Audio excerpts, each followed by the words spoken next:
So first of all, I have to say thank you so much for the opportunity. I know it's late at night. You ready to get this over with so you can kick back and enjoy life, right? Yeah, that's all good. Good.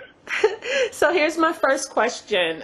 You've been on stage since you were 5 years old. Did you choose acting or did acting choose you? I'd have to say both. It's a two-way street, not just a one-way street. Okay. And why do you say that? Because acting, I don't know. That's an interesting question. It's never been phrased to me like that before. I know I chose it, but you got to have that gift first. So it has to be there ready for you, and then you have to jump in with both feet. Okay. So, what inspired you? What was the actor that inspired you when you were growing up? I can't say that there's an actor that inspires me. It's just something that I think, it started when you said 5 or 6 years old.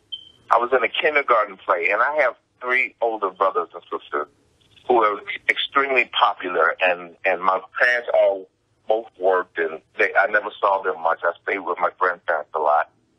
And I felt, my mother always tells a story. She told a story. She said one day my grandmother told her that I said to her, "My mama got too many children. She forgets all about me." And that's what I said. She always told me that. And I remember being on stage for the first time. And all of a sudden I felt like all the eyes were on me for a change. Wow. Somebody was paying attention to me. So that's where it started. I'm almost positive that's where it started. That love of theater. So people pay attention to you and you become important. Well, you are a phenomenal actor. That's first and foremost. And I was watching some of your interviews. In one of your interviews, you said that in your earlier career, you didn't get any money. When you were acting, you were just doing what you love to do. How did you sustain, and what did you do to make ends meet while still pursuing your dream? Oh, that's easy because of course in college you don't get paid because I have a degree. And all my degrees in theater from bachelor's from Notre Dame, master at University of Michigan, and I was constantly on stage. Even designing because all the courses I had to take all those courses where you actually had to design costumes, design sets, and I actually built sets, and then you had to stage manage a show. So you have to immerse yourself in that world. But when I moved to Cali, I was doing a lot of theater because I've done over 300 plays in my lifetime. Wow. Way over 300 at this point. Because 300 was when I counted maybe 10 years ago. Gosh. And we didn't get paid for those shows. When I moved to Cali, they were free. They didn't even give you gas money. It was just for the love of doing the craft. You're learning, you're getting better at the craft, and also you're making connections with people. That's how I first got started. Is the people that were producing and directing started moving into film and television, and they brought me along, gave me a line here in the movie, a line there in the movie. So, and my first movie was with Rudy Ray Moore in The Disco Godfather. Wow. And I got paid $50 a day. And I think I was the lead bad guy. And I can't remember if I worked 2 or 3 days. I think it was just 2. But $50 a day, that was a lot of money back then. Right. So but then, I got a line. I became union eligible because I got a line in Penitentiary II because Disco Godfather was non-union. And then I became union eligible, and my first union movie was The Color Purple. But you asked me the question, how did I sustain myself? To put bread on the table, I worked in mail rooms. I washed cars. I made reservations for cars. I drove cars. old paper airplanes, in the mall one Christmas, they throw an airplane up in the air and it'll come back to you. So, anything that'll make you a buck, that's what I had to do. Mm-hmm. I wound up teaching, being an instructor in gymnastics, and I had never done gymnastics in my life. But the girlfriend that I had at that time, she was a gymnast, and she got a gym called Los Angeles School of Gymnastics. And I would go over there, I would drive her to work, and I would just hang out. And so sooner or later, they just started asking me would I spot kids. As they're doing tumbling runs, and somebody spots them, And so I started learning how to teach it. So they gave me, eventually I became an instructor for the little kids, for little youngsters, and the people that brought their kids there, they're never going to be gymnasts. But, the overweight kids and, the little kids that were uncoordinated, I became their teacher. And that was a lot of fun. Because I had, the guy, his daughter, he was in Miami Vice, the black guy. I can't think of his name. What's his name? I know who you're talking about. Yeah, but I had his daughter in my class, and I had Billy, the comedian. Billy, he was really hot actor at one time. He was comedian. Billy from Billy was in. He did that Cowboy with Dude Ranch. That was a big movie for him. But anyway, so I had a couple of celebrity kids in my class. So those are the things I actually sustained myself with. And I went on and I started running, they started a summer camp program, and I ran the summer camp program. And then along the way, I actually started learning how to do some of those things. My girlfriend had gone away for a couple of weeks, and I asked one of the guys, one of the gymnasts, instructors, the real instructor, can you teach me how to do a backhand? And I actually started doing backhand springs. Wow. And front flips, all kinds of stuff. I was on the bars and stuff. So it was just a fascinating time for me. But those are the things that got me through the day. Like everybody else, you got to put bread on the table. So that's what I did. Okay.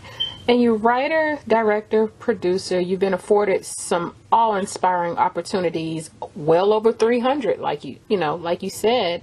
You have actors that haven't even gotten anywhere near that. What words of advice would you give those actors who's aspiring to be something in the entertainment industry? Well, most of the people that I started off with are no longer in the industry because they couldn't hang. Wow. They couldn't hack the naysayers and the no. See, no doesn't mean anything to me. I mean, I look at no as that's your problem, right, not mine. If you don't want the best out there, then well, somebody else will. Right. But you have to be consistent. And you have to be hard-headed about this. This is not a game, because when you're doing it professionally, this is about money, and you have to be prepared so that you don't cost these people, Hollywood people, money. Because I've seen. We have one actor in the morning, we break for lunch, and after lunch somebody else got that job. Wow. Because they couldn't handle it. They couldn't do the job.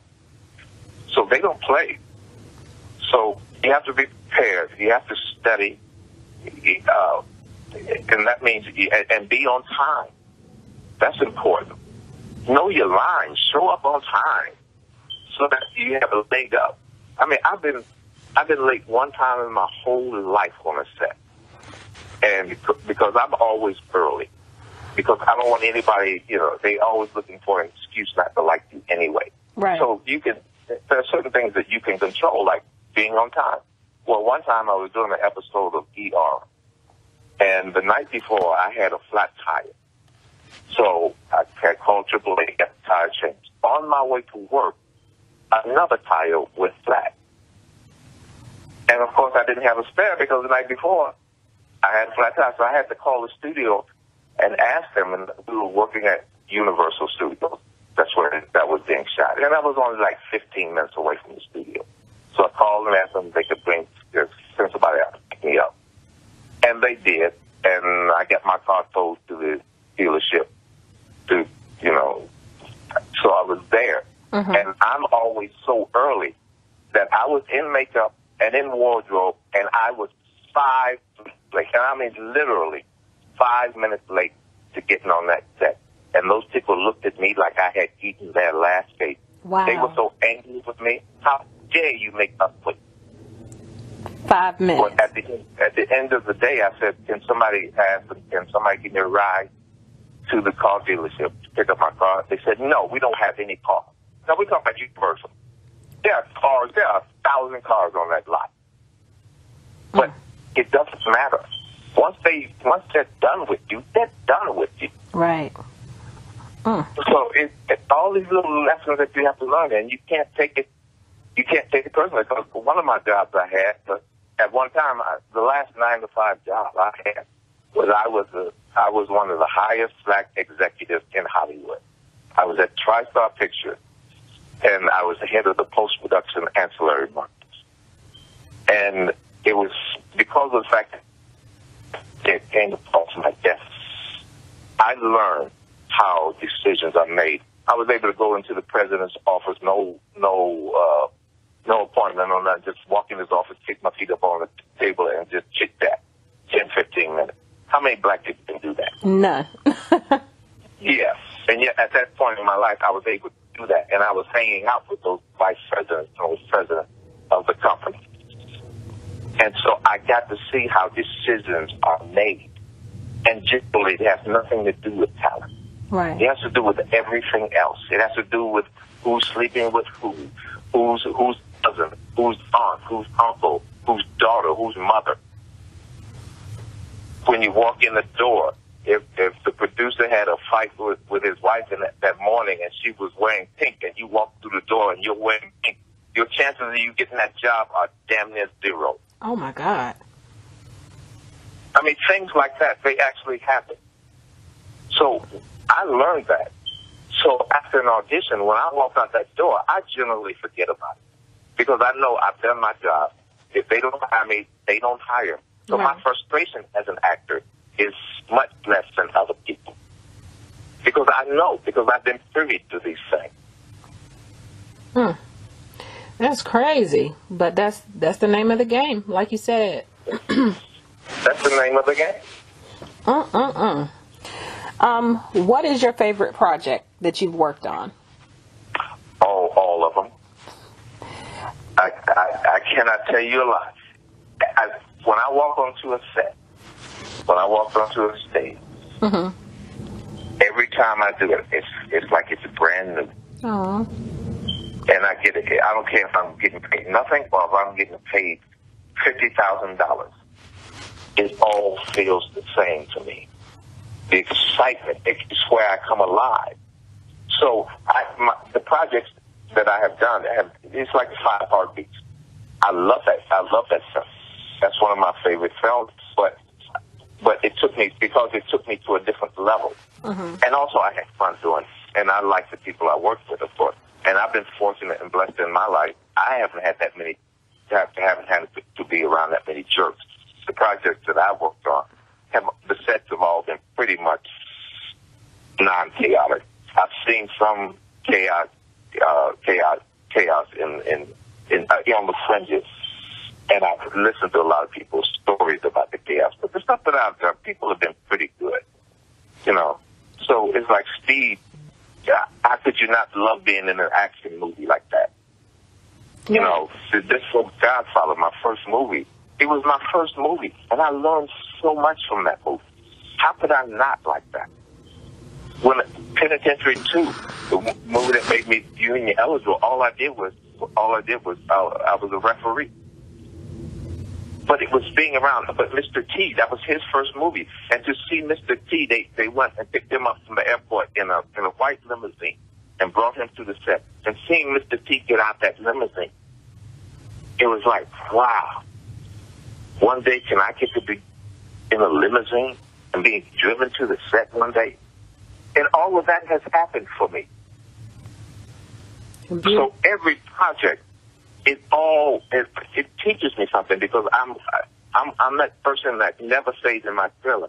I get dressed, I go to the makeup trailer, and I come out, and I'm wandering around the set all day long watching everybody. I'm watching the gaffers, I'm watching the DPs, I'm watching all the assistants, I'm watching all the wardrobe people, how they all do their job. It's all fascinating to me, and I'm learning and I'm soaking that up so that by the time I got to direct my first film, I was prepared. Mm-hmm. I had worked with some of the best people. I've been in 2 Spielberg movies.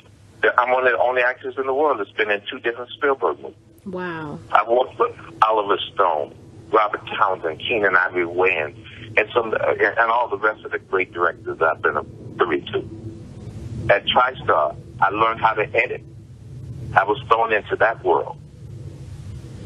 So by the time I got to direct the Stick Up Kids, the first day on the set, I walked in and I said, "Oh my God, am I ready for this?"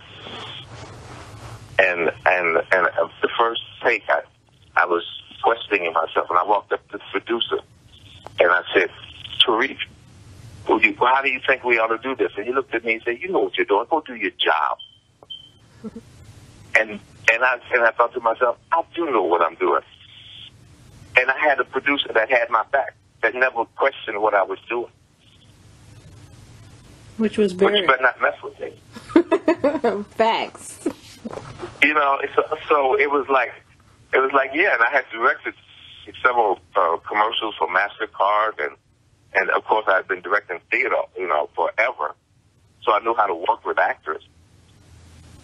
And it's just the technical stuff. I mean, the technology has grown so much. You have to depend on the cinematographer to know his job. I know what it's supposed to look like. Right. I can't do that job. But if you're not doing your job, I know you're not doing your job. So I look, say, that's not what I want. Okay. So it's always a learning experience, and it was great. I'm telling you. It's been such a charmed life for me, and a blessed life, because I look at my resume. I haven't accomplished anything in my mind, but at the same time, I have to look at my resume and I have to say, you've done things that people would kill to do.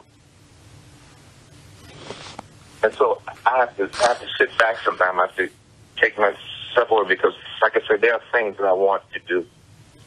There's so much I still want to influence in this life, because black folk don't. Every time you turn on the TV, every time you watch a movie, every time you read a book, you're being told you are not worthy. Right. You're less than. You're less than. And I've been pushing so hard for the last 20 years to be able to get into a position where I can counteract that propaganda and start telling black folk, yes, we are. We're better than anybody else. We're the originator. We achieved in spite of. Look at all the things we have done in spite of the constant harassment, in spite of the constant killing, in spite of the constant putting down, in spite of everything we have achieved. And that's what I want to see on that screen. That's what I'm working my butt on. So that, because my father and my grandfathers were the greatest men I know, and I never get to see them on that screen. We always have these negative images of black men. We can see the black kids in Chicago killing each other, but do you ever see on that screen those black men who are lining the streets, who are there every day to help those kids make it to school? We never get to see them. Right. So we're constantly bombarded with negative images. And this film that I have coming out this year, the film one is called Abandon Act. I'm not going to say that. I just look at my head. But A Polished Soul, which is about this kid who went to prison for murder, and he's supposed to spend life there, and got out after 17 and a half years, and turned his life around. That's one film. Mm-hmm. But this other film is called Why Me, which is written by a 13-year-old black girl. Wow. Boy, oh boy, Shania Brown. This this little girl is something special and unique. And I can't wait to see this film. And this film is about mental illness. She had a classmate who was constantly being bullied, and she set out to find out what was wrong with the kid and to try and stop it.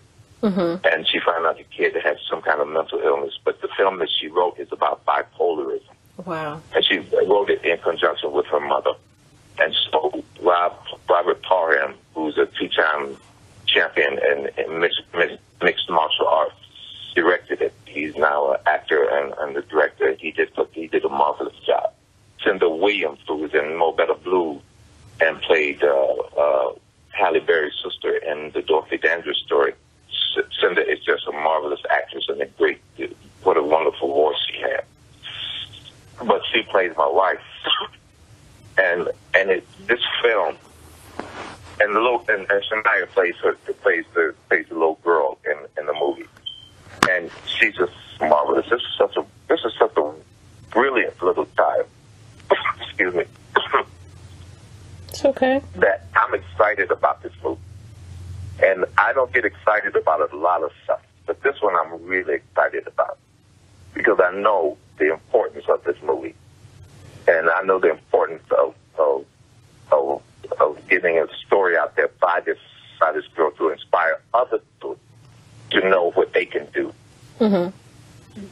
And that's, oh boy, well, man, I can't wait to. Why me? And it's interesting that you said that. So, because you seem, in one of your interviews, you said you have passed on scripts that use the N-word. So you're very, very particular about the certain scripts that you choose. So what was it about this script that stood out to you the most, with it being a third? Well, I just read it, and I was told Ms. Mack, who is one of the producers on the film, she's a publicist, but she called me, she contacted me and told me what the film was about. And then when I read it, I said, this is important.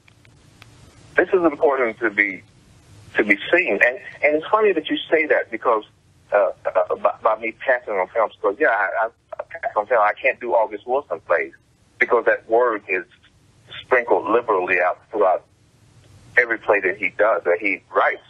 And I won't change it because that's his artistic vision. Right. And I have a line. My line is, I've drawn a line in the sand. My line in the sand is I don't use the N-word, not in my personal life, and I haven't used it in my 20s for a reason. And I don't put on a dress. Now, that's my line. Right. I never preach about anybody else using the word. I don't preach about it. You're grown people. You do what you do. But my friends know, don't call me that. Don't use that word around me. You know, every once in a while, it's so funny because even my girlfriend, she'll slip up and she'll say it because she gets angry about something. And she look and say, I'm sorry. I didn't mean to say that.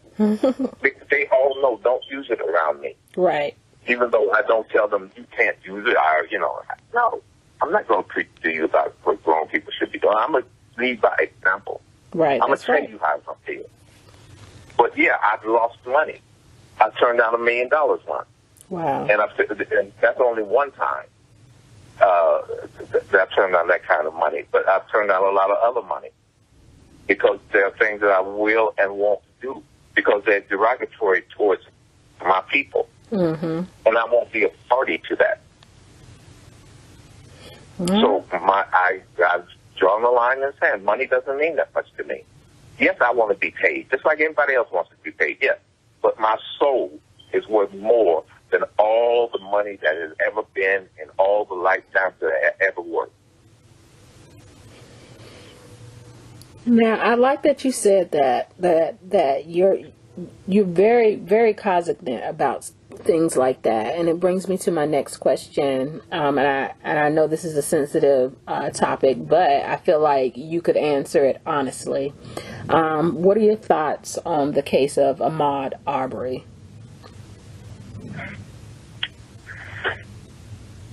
Somebody asked me in an interview a couple of days ago. They said, "Do you think things have changed?" No, they haven't changed. Right. Because we haven't stood up and taken what is rightfully ours at this point. There's way too much fear in my people still at this point. Fear of not being able to make a living. Fear of bodily harm. Just fear of master not liking who you are. But I don't give a damn if you like me or not. I don't give a damn if white people like me or not. I could care less, and always have felt that way. Right. Yeah, I've worked in some of the, with some of the, in some of the films that they've produced and stuff like that, and I've totally enjoyed it. But I'm willing to walk away from that. Right. And that case of that kid getting killed, that's just, it is. It's a modern day lynching. That's all you can call it. And they have no fear of repercussions. And had it not been for that video, they would have walked away. Right. That was years ago. And only because there was a video of it that eventually leaked out. Right. Is anything happening? Now, we've seen videos where it's very plain where Rodney King got his ass whooped and those cops walked away. Facts. Got to quit. We've seen that over and over and over. We've been saying these things have been happening to us all along, but nobody believed us. And we had no video. Now we have video, and they still find excuses not to believe us. They bring out this kid's history like him getting stopped, like him being accused of shoplifting, makes him eligible to be killed like a dog in the street in a broad daylight. That's right. Y'all can kiss me behind. You're so full of it, it's incredible. And yet you walk around with your head up like you're something. You are nothing to me. You are less than a human being, if that's what you're feeling here. Right. And until we stand up and say, that's enough of that. That's why I love those brothers who doing the marches down there. There are other brothers who are carrying their weapons now. Mess with us now. The deacons of defense that used to be the bodyguards for Martin Luther King that we never saw. We never saw those people because the media doesn't want to see you as a black man carrying a gun. Right. That's fear in them. They can carry all the guns they want, but when they see you, then it becomes a whole different animal. Because they fear you in the first place. You don't try and keep somebody down and constantly that you don't fear. That's right. Only things that you fear do you try to crush. Now all of a sudden, the thing that you're trying to crush is equally armed. Now you're terrified. Well, I love how you put that and expound on that. So, I know it's a sensitive topic for you, but you're very, passionate about it because you've been around for a long time and you've seen a lot through the years. So I'm like, I know you will answer this question with absolute honesty. So then my next question, which I know you've heard this question a million times throughout your career. What, in your opinion, what do you think made The Five Heartbeats such a successful film? I don't know. Honestly, God, I don't know. To this day, I am fascinated by people's fascination with that character of Big Red.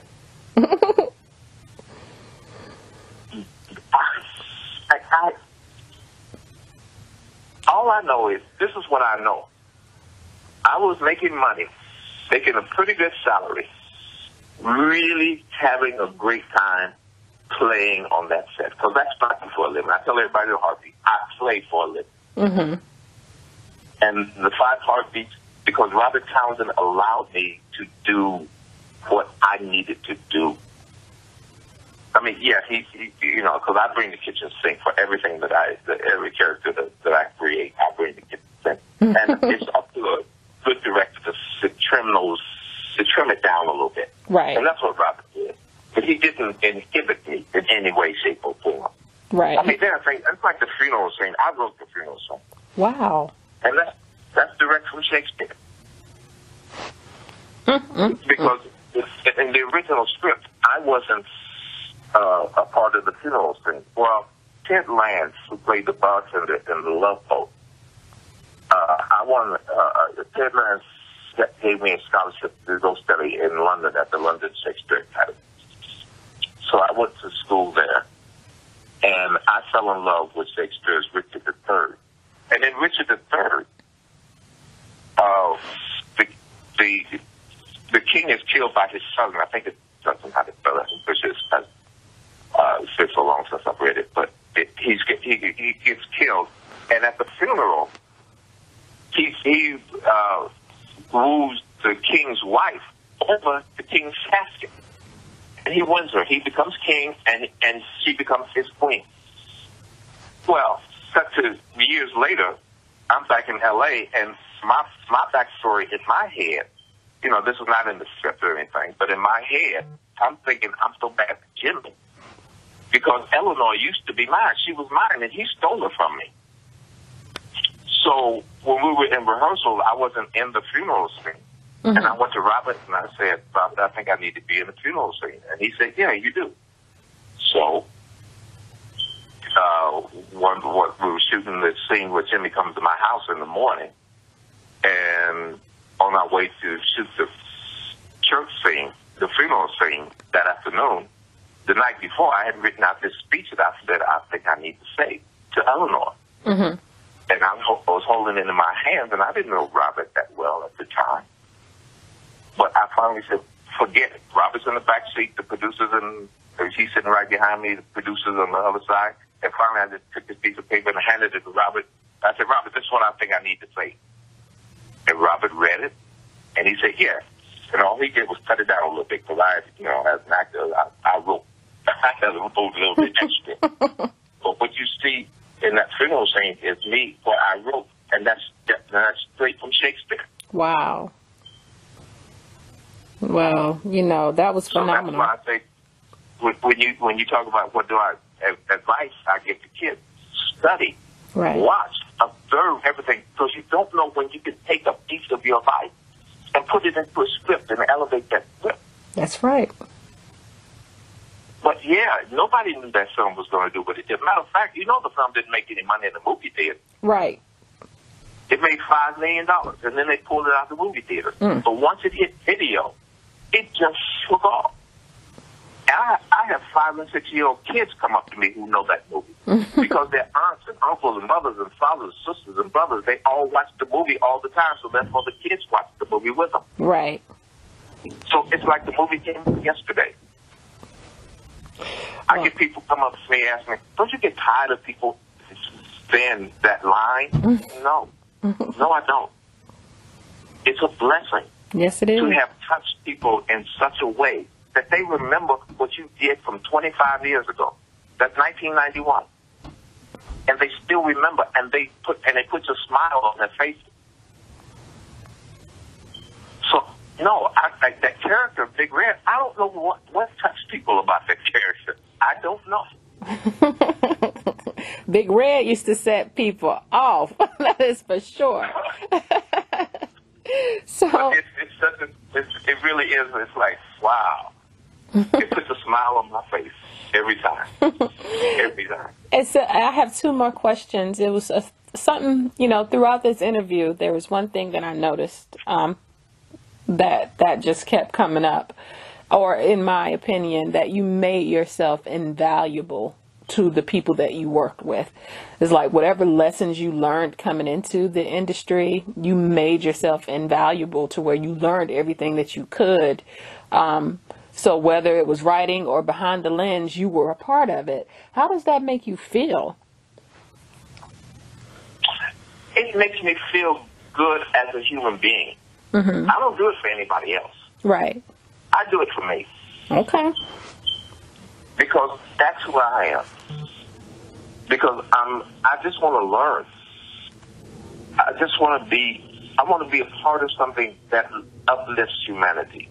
And that's what film and television does. and that's why I go back to Why Me and to A Polished Soul. Mm-hmm. Those are projects now that teach us, especially specifically towards Black folk. They're, because I've been around by people who want to tell you how to act Black. Right. Get the hell out of here. Right. Because they believe Black people are all, should act a certain way. Right. No. You have no clue who we are. And that's why it's important for us to start telling our own stories in our own way. Right. The truthful way. We can't allow other people to tell our story because they don't know who we are. I know who they are because I've been forced into knowing who they are and learning who they are. But they look at me as if, what value could you possibly have that I need? Right. Well, you have proved yourself. That is a fact. So, can you give us the date? When is that film supposed to hit? Is it going to hit theaters, Netflix, or what outlet distribution is it going to hit? I'm not sure yet because I'm not privy to that information. That's not my job. That's out of my pay scale at this point. Okay. Hopefully it will. I think they want to try and hit theaters, but there are very few films that are hitting theaters. Only the Marvel, only the superhero stuff hits theaters nowadays. Things like very few of the films, dramatic films that hit the theaters. But hopefully mainstream Netflix or that those avenues. But The Polished Soul was supposed to come out May 11th, but of course that got pushed back because of COVID, the pandemic. So I have no clue when this stuff is coming out. I'm just waiting for it, just like everybody else did. Okay, I hope it hits Netflix so I can just stream it. But I hope so too. It makes sense to me. Yes. Robert, the documentary, it took Robert. I think the documentary was done a year ago, and it's finally hitting streaming. It's called Making the 500. And that documentary is fascinating. I encourage everybody to see it because that teaches you what the opposition and how hard-headed you have to be in order to, and the belief that you have to have in yourself to get a project done. I learned things about Robert's journey in making that film myself. So it's just fascinating. Wow. Everybody has their stories. Every successful person has their story. I certainly have mine, and I have a wealth of them because of the fact that I have done everything in this industry. Whether it be, like you said, whether it be acting, directing, producing, writing, and being behind the scenes and being in those ivory towers. So that's something that I would say 99.9% of all actors have never been in the position that I have been. Right. Even Denzel, all of them, they don't know what goes on behind the scenes like I do. Well. Because I was the spook who sat by the door. They didn't know I was learning all this stuff. Right. No, you did what you needed to do. That's a fact. And there's plenty of stories about that chapter of my life, too. So, my last question, where can our readers follow you? Or do you? Well, Facebook, I'm just Hawthorne James on Facebook. And I don't have any one of those celebrity pages or anything, so I just have come up to them just about the max of followers. But you can go on my page, snoop around if you want to. And Twitter is Hawthorne James. I very rarely am on Twitter. But Instagram is Hawthorne 2995, and Hawthorne is spelled Hawthorne. My last name is James, but on IG it's Hawthorne 2995. So those are the places you can find me. Fantastico. I'm going to snoop around. So thank you so much. I'm a huge fan, and you were just a joy to speak with. So I appreciate you dedicating the time to do this interview with me. Oh, thank you. And I appreciate you. And keep doing what you're doing because Thank We need you. to have those voices out there who are Thank you. telling the truth. Yes. If nothing else, I will tell the truth. People may not want me to, but I'm going to tell the truth now. Thank you.